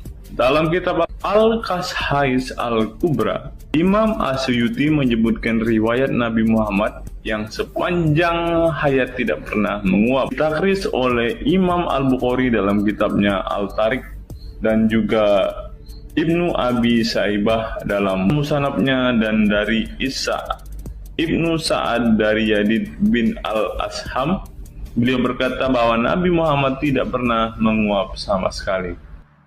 Yang keenam, hati beliau tidak pernah tidur. Keistimewaan lainnya adalah kedua mata beliau tertidur, namun tidak demikian dengan hati beliau. Suatu waktu Nabi Muhammad pernah ditanya oleh istrinya Sayyidah Aisyah tentang tidurnya selepas sholat witir. Wahai Rasulullah, apakah engkau tidur setelah sholat witir? Beliau menjawab, betul Aisyah, sesungguhnya mataku tertidur dan tetapi hatiku tidak pernah tidur. Ini sejalan dengan apa yang disebutkan beliau bahwa para nabi tidaklah tidur kecuali hanya mata mereka saja yang terpejam. Hati mereka tidak pernah tidur dari berzikir kepada Allah Ta'ala. Dan begitu juga para nabi tidur hanya matanya saja, sedangkan hatinya tidak pernah tidur. Yang ketujuh, jubah beliau sembuhkan orang sakit. Asma bintu Abu Bakar radhiyallahu anhu bertaburuk dengan jubah Nabi. Dari Abdullah bin Kaisan berkata, diperlihatkan kepadaku sebuah jubah tayalisah dari Kisra dan kerahnya berbahan dibaj. Juga Kedua sisinya dijahit dengan dibaj. Asma berkata kepada budaknya, "Wahai Abdullah, jubah ini dahulu ada pada Aisyah hingga ia wafat. Setelah Aisyah wafat, aku pun mengambilnya. Dulu Rasulullah sering memakai jubah ini. Kami pun biasa mencuci jubah ini dengan air untuk menyembuhkan orang yang sakit." 8. Darah bekam Nabi diminum sahabat. Darah Rasulullah benar-benar barokah. Sahabat Abdullah bin Zubair radhiyallahu anhu pernah meminum darah Nabi. Diceritakan Abdullah datang kepada Rasulullah ketika beliau sedang berbekam.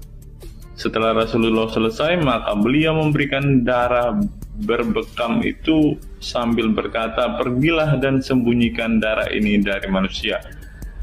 Maka aku pergi dan meminum darah itu. Selepas itu aku mendatangi Rasulullah kembali. Lalu Rasulullah bertanya, "Apa yang kamu lakukan?" Abdullah menjawab, "Aku sudah sembunyikan darah itu di tempat yang tidak boleh dilihat oleh manusia." Baginda Nabi berkata lagi, "Jangan-jangan kamu telah meminumnya?" Beliau menjawab, "Ya, aku telah meminumnya, wahai Rasulullah." Setelah meminum darah itu, Nabi Muhammad berkata kepada Abdullah, "Sungguh engkau telah menjaga dirimu dari api neraka."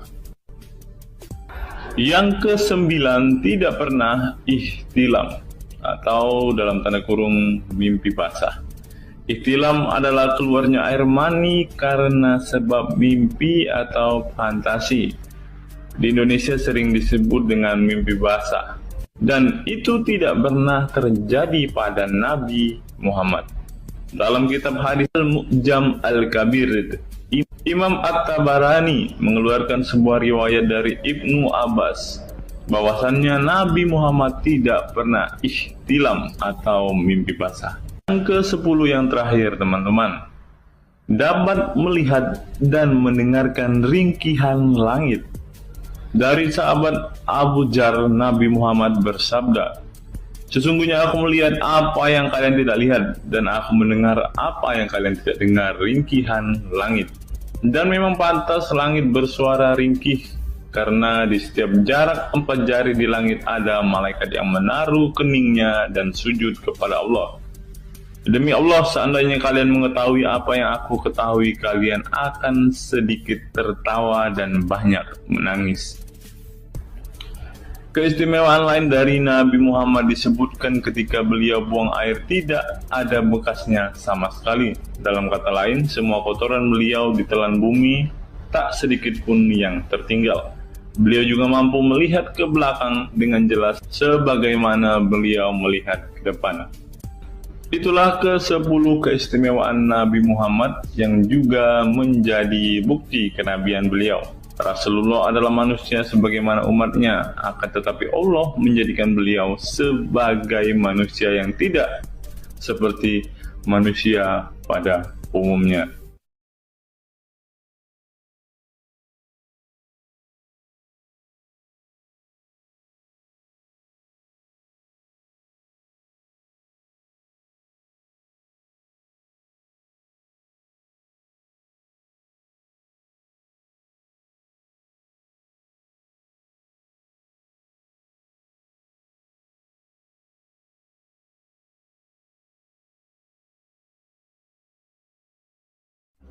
Hari ini kita akan menyimak sebuah kisah yang saya kutip dari sebuah artikel yang akan menggemparkan kita semua. Karena kisah ini berisi sebuah cerita tentang para sahabat Nabi Muhammad yang katanya masuk surga.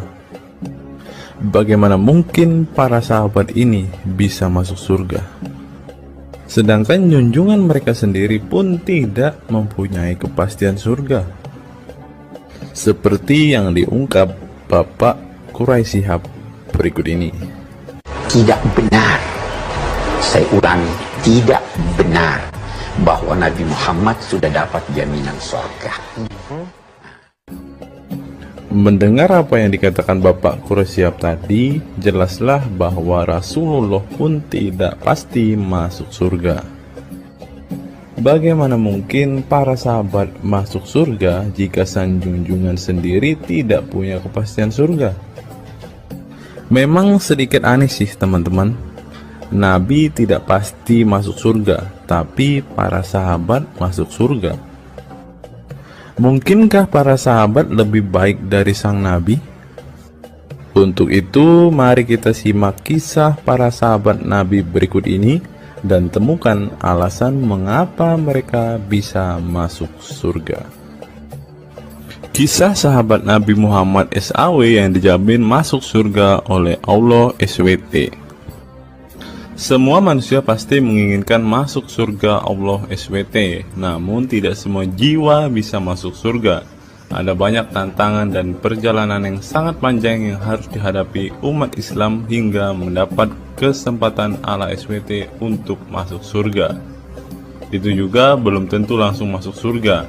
Mungkin harus ke neraka untuk menghapus dosa-dosa terlebih dahulu.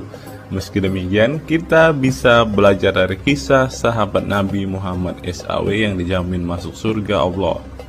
Mereka tidak begitu saja mendapat tempat yang keindahannya kekal abadi. Berbagai ujian keimanan dan fisik dalam mengarungi kehidupan mereka di jalan Allah SWT. Siapa sajakah sahabat Nabi SAW yang dijamin masuk surga? Simak selengkapnya dalam ulasan berikut ini. Kisah sahabat Nabi Muhammad SAW yang dijamin masuk surga. Dalam sebuah hadis terdapat 10 sahabat Nabi SAW yang masuk surga. Hadis tersebut berasal dari Abdurrahman bin Auf radhiyallahu anhu. Ia berkata, Rasulullah SAW bersabda. Adapun kisah 10 sahabat Nabi yang dijamin masuk surga yang dikutip dari buku biografi 10 sahabat Nabi yang dijamin masuk surga karya Sujai Fadil 2020. Yang pertama, Abu Bakar As-Siddiq. Abu Bakar As-Siddiq dikenal sebagai manusia terbaik setelah Nabi Muhammad SAW. Beliaulah orang pertama yang beriman kepada Nabi SAW, menemaninya dan membenarkan perkataannya. Ketika Nabi Muhammad SAW meninggal dunia, beliaulah yang dipilih menjadi imam dan melanjutkan kepemimpinan sebagai khalifah. Yang kedua, Umar bin Khattab. Sahabat Nabi Muhammad SAW selanjutnya yang dijamin masuk surga adalah Umar bin Khattab. Dedikasi beliau kepada agama Islam sangatlah besar. Walaupun sebelum ia memutuskan untuk beriman kepada Nabi Muhammad SAW, ia ingin membunuhnya. Setelah masuk agama Islam, Umar bin Khattab menjadi orang yang paling berani dan mendapat gelar Al-Furuq yang memiliki arti pembeda antara yang benar dan yang salah. Yang ketiga, Utsman bin Affan. Utsman bin Affan merupakan saudagar kaya raya, namun kekayaan tersebut tidak membuatnya sombong, namun kebalikannya. Utsman menggunakan hartanya untuk zakat, sedekah, dan infak. Setelah meninggalnya Umar bin Khattab, beliau melanjutkan kepemimpinannya dan juga melanjutkan tugas untuk menyusun mushaf Al-Quran. Yang keempat, Ali bin Abi Thalib. Ali bin Abi Thalib merupakan sepupu dari Nabi Muhammad SAW, sehingga beliau banyak belajar Islam dari usianya sejak kecil. Ali bin Abi Thalib pernah ditinggal Nabi Muhammad SAW saat perang Tabuk untuk menjaga para wanita dan anak-anak. Setelah meninggalnya Utsman bin Affan, beliau meneruskan kepemimpinannya.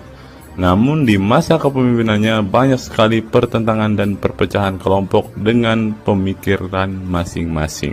Talhah bin Ubaidillah. Meski tak seterkenal para khulafaur rasyidin, namun beliau merupakan sosok perlindung bagi Nabi Muhammad dalam perang Uhud dengan menangkis anak panah dengan tangannya hingga kehilangan jari-jarinya. Selain itu, Talib bin Ubaidillah disanjung karena kebaikan hati dan sedekah beliau. Yang keenam, Zubair bin Awam.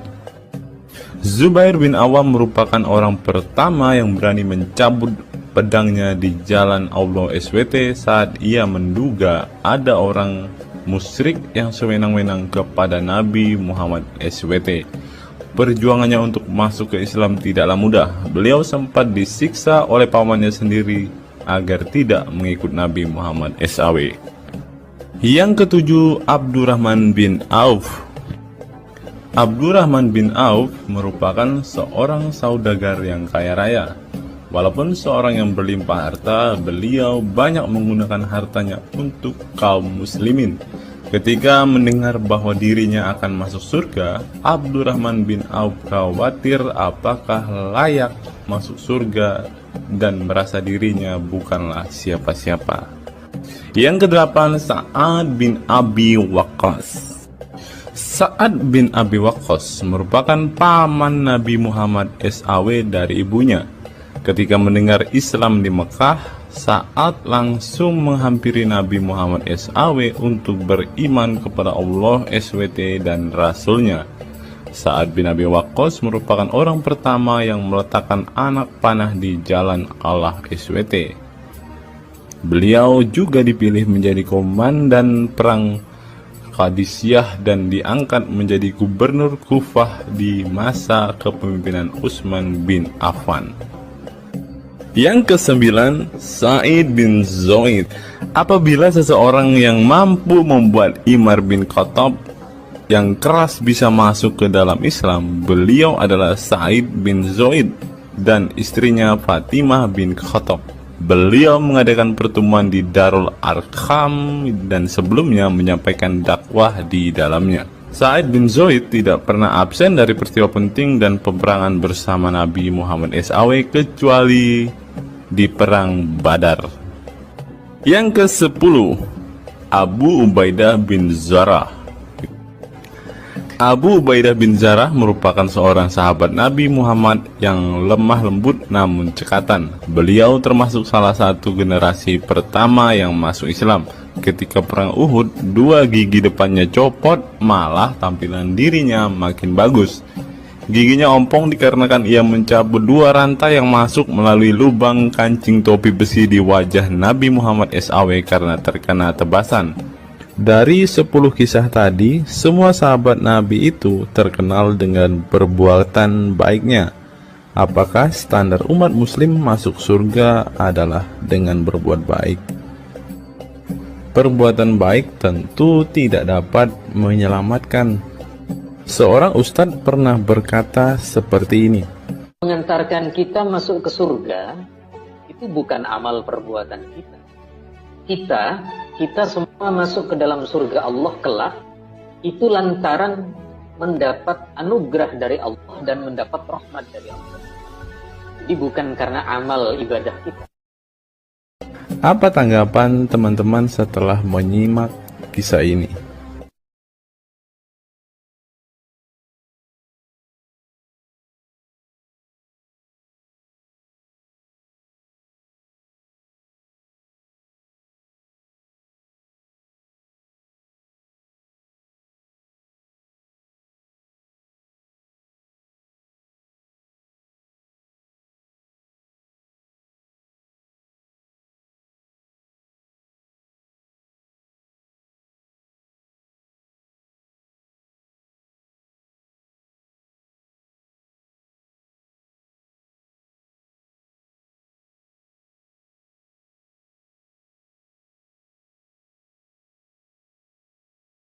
Saya teringat dengan satu perkataan seorang ustadz, teman-teman. Ustadz ini mengatakan bahwa memang benar saudara-saudara muslim kita itu hanya suka membaca Al-Quran, suka berbahasa Arab, tetapi pada kenyataannya mereka ini, teman-teman, ternyata adalah orang-orang yang tidak paham sama sekali dengan apa yang mereka baca, teman-teman. Dan akhirnya Ustadz ini mengatakan bahwa saudara-saudara muslim kita ini seperti keledai, teman-teman. Mari kita dengarkan apa yang disampaikan Ustadz ini. Kita bangga menghafal Al-Quran tapi tidak memahami Al-Quran. Senang mengulang berbahasa Arab tapi tidak mengerti bahasa Arab. Suka membaca Al-Quran tapi tidak memahami maknanya. Akhirnya apa? Menjadi keledai di Indonesia.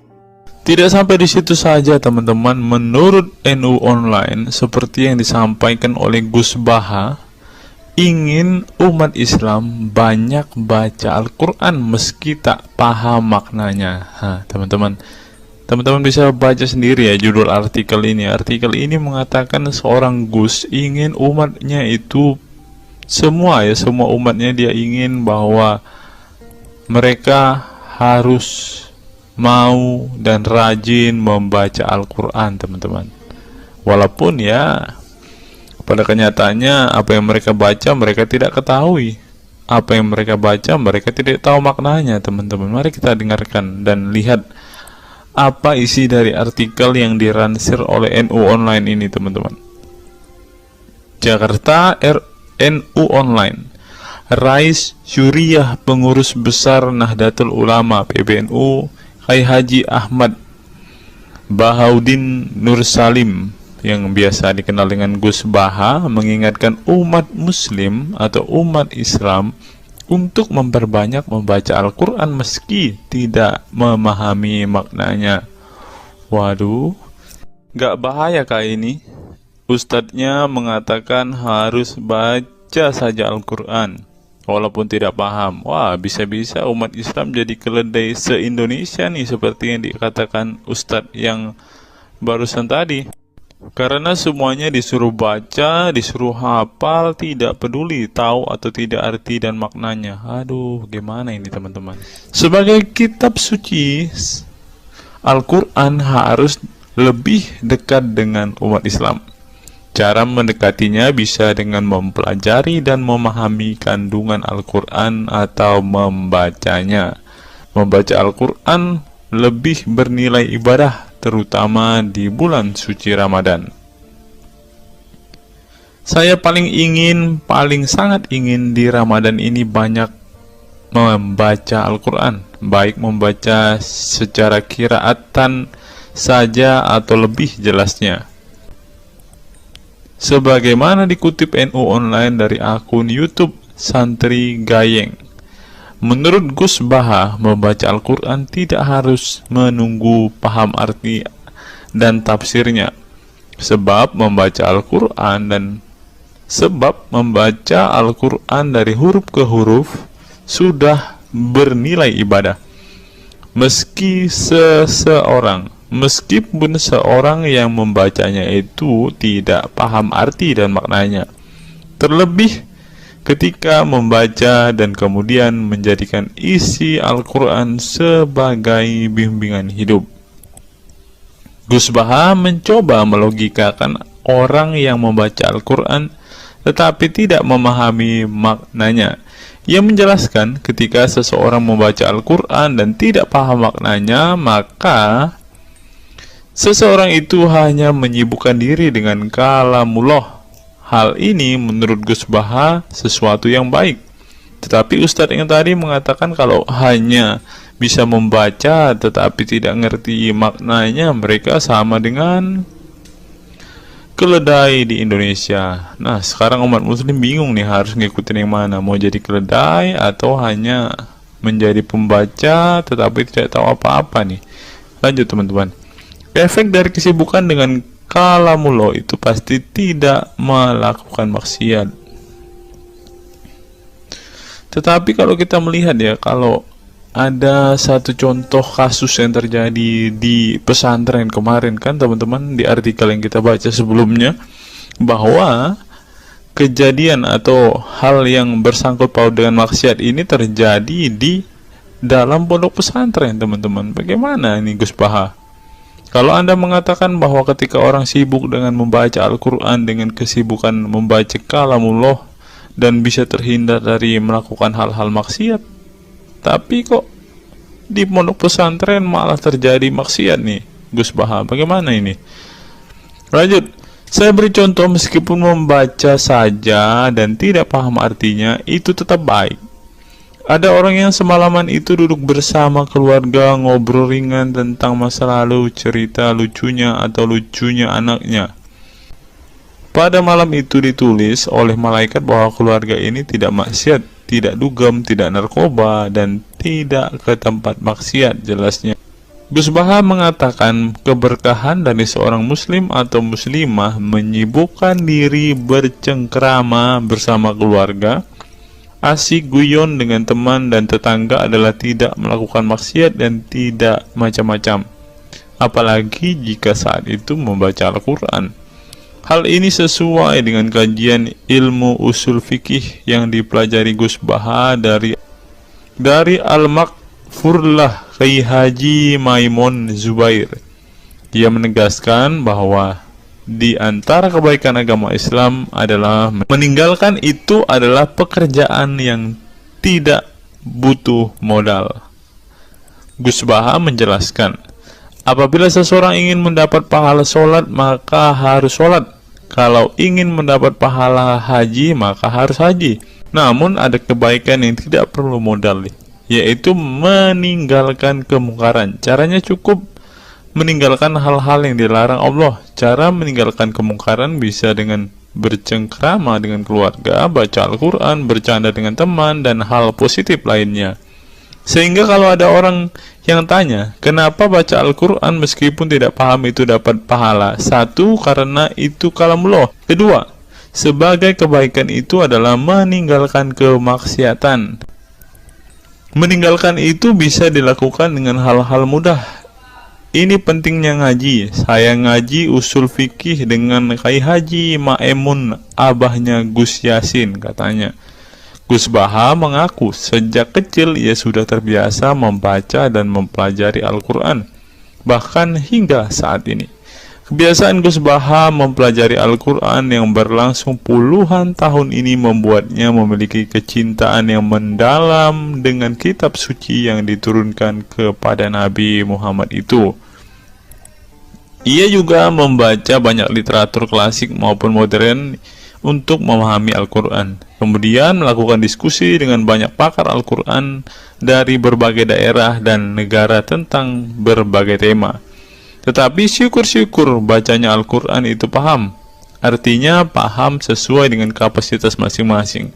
Saya mulai kecil hingga sekarang masih ngaji Al-Quran, masih belajar, juga masih terus mencari ilmu. Ucap pengasuh pondok pesantren Tahfidzul Quran LP3 IA Rembang, Jawa Tengah itu. Nah teman-teman, setelah mendengarkan apa yang dikatakan Ustadz Munzir Situmorang dan juga Gus Baha ini, taulah kita sekarang mengapa ketika ada debater-debater Islam yang berdebat dengan saudara-saudara apologet-apologet Kristen kita, mereka tidak paham sama sekali dengan Quran mereka, dengan hadis mereka, karena ya seperti ini teman-teman. Membaca Al-Quran, menghafal Al-Quran itu adalah sebuah ibadah bagi kepercayaan mereka teman-teman. Walaupun mereka tidak paham apa yang mereka baca, walaupun mereka tidak mengerti sama sekali apa yang mereka baca teman-teman, yang penting dibaca saja, itu adalah sebuah amal baik. Nah teman-teman, kita belajar bahwa ketika apologet Kristen berdebat dengan para apologet Islam atau dengan para polemikus Muslim, inilah yang terjadi teman-teman. Mereka tidak paham sama sekali ketika mereka ditanya isi hadis dan Qur'annya.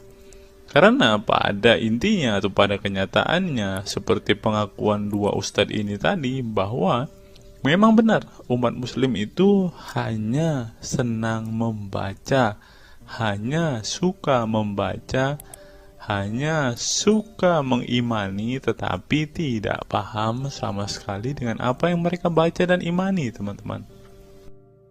Sebagai contoh teman-teman, kita kalau melihat perdebatan antara Gurunda Zuma dengan apologet-apologet Kristen ya, ketika Zuma ditanyakan ayat-ayat Al-Quran atau hadis-hadisnya, Zuma pasti tidak pernah menjelaskan ayat dan hadis itu teman-teman. Alasannya ya kita tahu ya, sekarang ternyata memang Zuma pun ternyata hanya hafal, hanya suka membaca, tetapi tidak paham dan tidak mengerti sama sekali dengan apa yang mereka baca dan hafalkan teman-teman. Ya, jadi kita bisa ambil kesimpulan bahwa orang-orang model seperti ini Sama seperti keledai di Indonesia, seperti yang diungkapkan oleh Ustadz Munzir Situmorang tadi, teman-teman.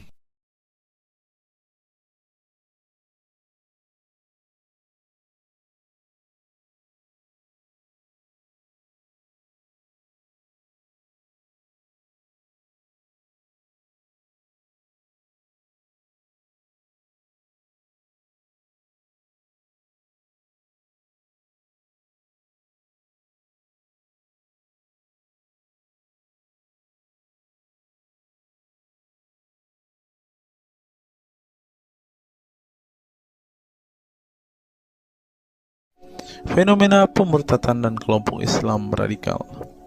Sejumlah sarjana Islam mengemukakan hukuman seorang murtad adalah hak prerogatif Tuhan, bukan wewenang manusia. Masalah pemurtadan selalu menjadi isu penting dalam sejarah wacana keislaman. Dalam Islam, tindakan atau sikap seseorang muslim meninggalkan agama Islam, baik dengan perkataan maupun dengan perbuatan, disebut dengan ridah atau irtidad dalam bahasa Arab. Dan orang muslim yang melakukan tindakan ini disebut murtad. Nah, seperti yang dikatakan oleh Yakut tadi, teman-teman, dengan mengatakan toa itu seperti gonggongan anjing, dia sudah murtad, teman-teman. Itulah sebabnya saudara-saudara muslim menganjurkan dia untuk istighfar dan mengucapkan 2 kalimat syahadat kembali. Lanjut. Seorang dikatakan murtad belum tentu mereka pindah atau konversi ke agama baru. Bisa juga mereka kemudian memilih untuk tidak beragama, menjadi sekuler, ateis, agnostik, dan lain sebagainya. Masalah pemurtadan ini bukan hanya diskursus dan fenomena eksklusif dalam Islam saja, tetapi juga dalam agama-agama lain. Ya, ada banyak pendapat di kalangan sarjana muslim tentang status ridah dan bagaimana seharusnya memperlakukan seorang murtad. Ada yang berpendapat ridah adalah masalah kepolitikan, bukan masalah teologi keagamaan, sehingga orang yang keluar dari Islam murtad tidak perlu dikenai hukuman apapun, termasuk hukuman pembunuhan. Karena itu akan bertentangan dengan doktrin Islam dan Al-Quran yang menggaransi kebebasan bagi seseorang untuk beriman dan beragama atau tidak beriman dan tidak beragama. Bagi mereka, sejarah hukuman pembunuhan bagi orang-orang yang keluar dari Islam lebih mengacu pada fenomena dan alasan sosial politik belaka. Dengan kata lain, kata murtad bagi mereka mengacu pada pengertian pembangkangan politik ketimbang pemberontakan teologis. Tak ada konsensus mengenainya. Tetapi ada pula yang berargumen bahwa masalah pemurtadan adalah masalah teologi keagamaan, sehingga orang yang mendeklarasikan diri keluar dari Islam harus dihukum bunuh seperti yang dipraktikkan oleh generasi Islam pasca wafatnya Nabi Muhammad.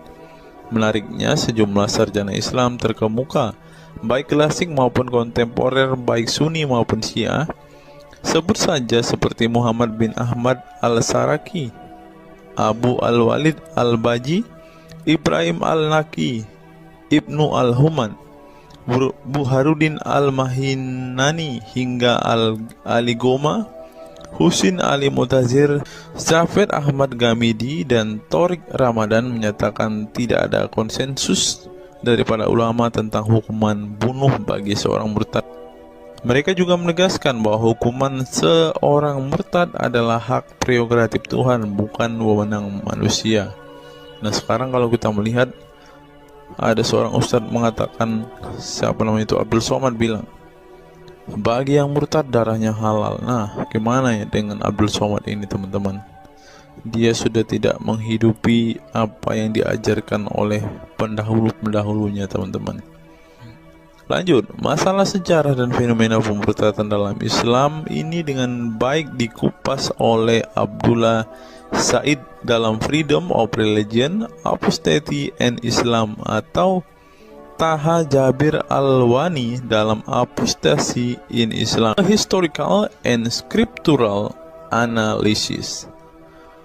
Tulisanku ini tak bermaksud membahas secara lebih dalam dan detail tentang pemurtadan ini, tetapi ingin menyajikan sejumlah fenomena pemurtadan di kalangan masyarakat Islam kontemporer, di mana banyak orang-orang yang memilih keluar dari Islam bukan lantaran menghadapi peliknya masalah teologi keislaman misalnya, melainkan dikarenakan telah muak menyaksikan perilaku Islam itu sendiri, khususnya kalangan muslim ekstremis. Nah, ini juga yang buat saudara-saudara kita muslim murtad, teman-teman. Nggak tahu ya Abdul Somad termasuk orang yang Islam atau muslim yang ekstremis atau enggak ya, karena dia bilang siapa yang murtad darahnya halal. Bisa jadi Somad salah satu Islam ekstremis. Berikutnya, faktor trauma. Bagi kelompok Islam militan konservatif, pemurtadan adalah tindakan haram dan kaum murtad harus dibunuh. Tetapi mereka tidak menyadari bahwa banyak kaum Islam yang memilih menjadi murtad justru karena mereka trauma dengan perilaku brutal kelompok radikal Islam itu sendiri.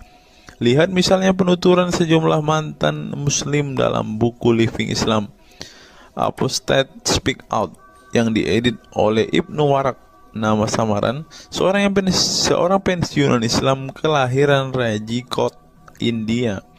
Dalam buku yang sangat provokatif ini, sejumlah ex-muslim bersuara keras memberi kesaksian tentang kebobrokan perilaku kelompok muslim radikal di negara-negara yang mayoritas berpenduduk muslim seperti Pakistan, Bangladesh, Aljazair, Iran, Afghanistan, dan lain sebagainya.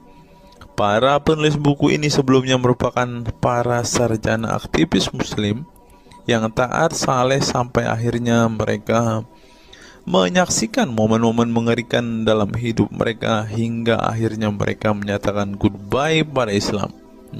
Lihat teman-teman, mereka ini adalah saksi keekstriman Islam, teman-teman. Kini mereka memilih menjadi Kristen, agnostik, ateis, humanis, sekularis, free thinker, dan lain sebagainya.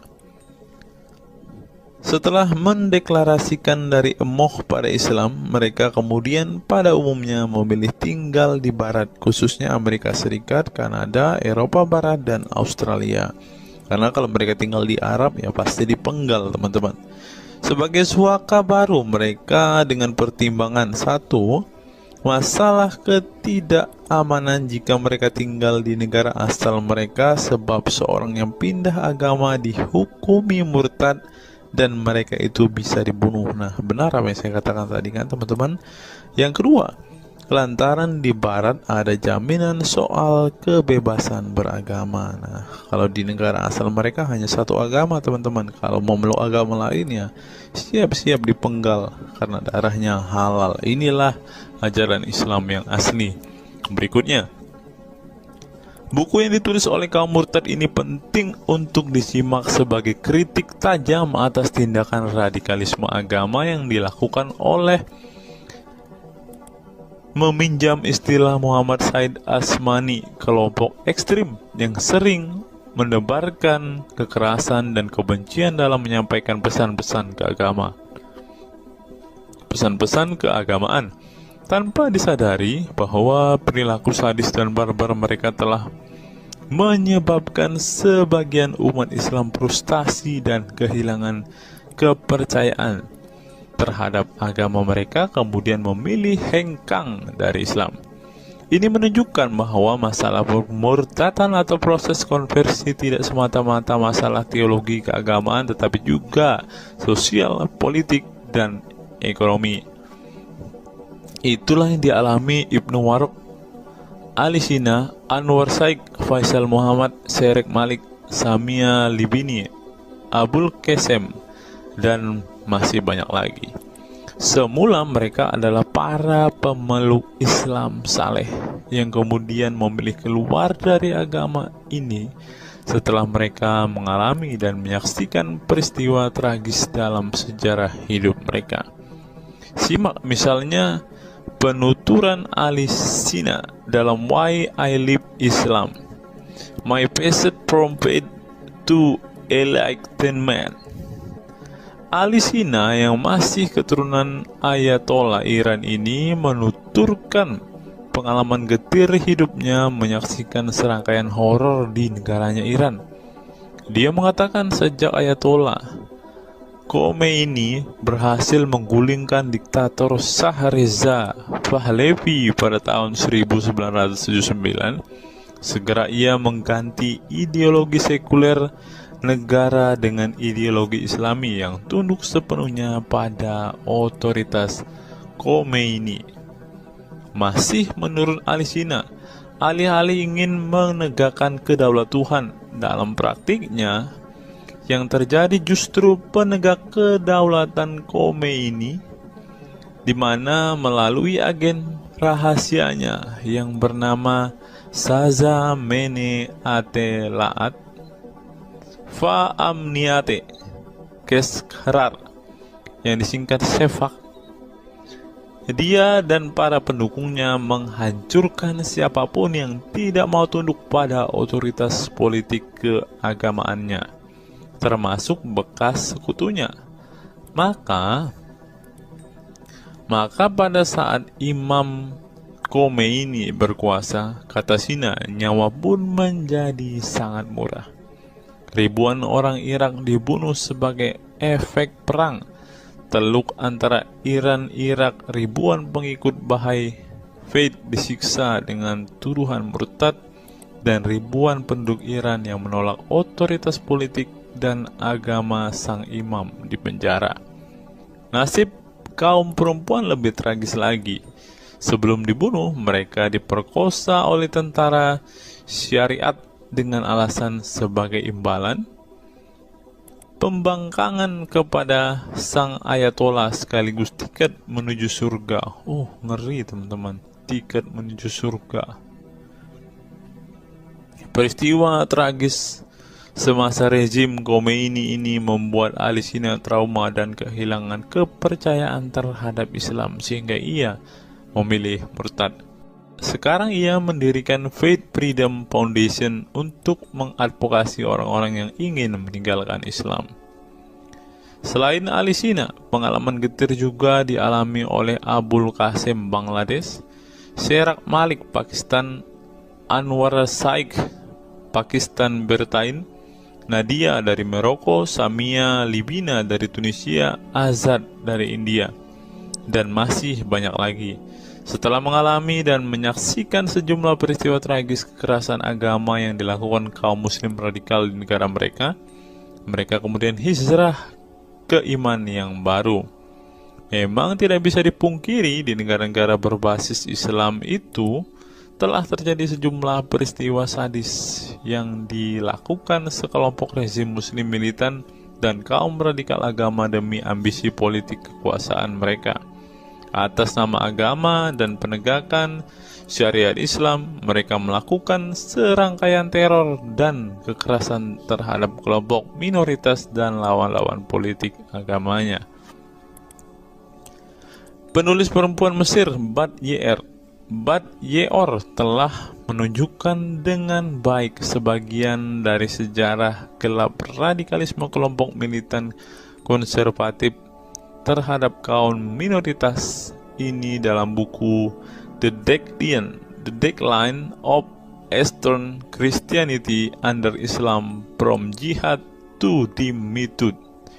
Dalam buku ini, dia berpendapat bahwa konsep dhimmi, khususnya Kristen dan Yahudi yang secara literal mengacu pada definisi protected people, orang-orang yang dilindungi, dalam realitasnya justru menjadi kelompok yang diperas, dieksploitasi karena di samping dipaksa membayar pajak pada pemerintah, mereka tidak pernah menikmati hak-hak sipil sebagai warga negara.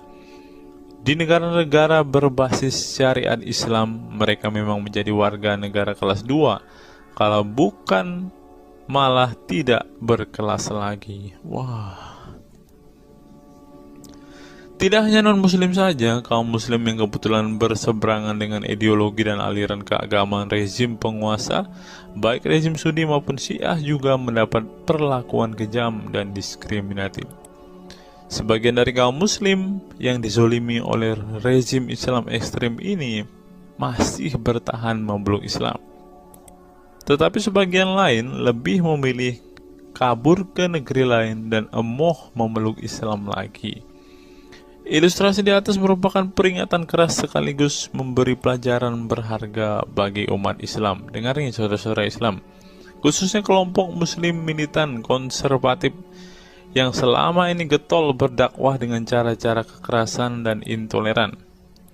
Perilaku brutal dan aksi-aksi kekerasan yang mereka lakukan tidak hanya menyebabkan simpati publik terhadap kaum muslim merosot, atau melorotnya tingkat kepercayaan publik terhadap Islam sebagai agama damai, toleran, pluralis, dan rahmatan lil alamin. Tetapi lebih dari itu, tindakan konyol kaum radikal agama ini telah menyebabkan pemurtadan sebagian umat Islam itu sendiri. Kedepan kaum muslim harus menebarkan Islam dengan cara-cara damai, santun, dan toleran, bukan dengan tindakan keras, kasar, dan intoleran yang justru merugikan Islam dan kaum muslim itu sendiri. Jika memang Islam itu agama rahmat bagi alam semesta, maka buktikan itu dengan tindakan nyata. Wallahu alam bishawab.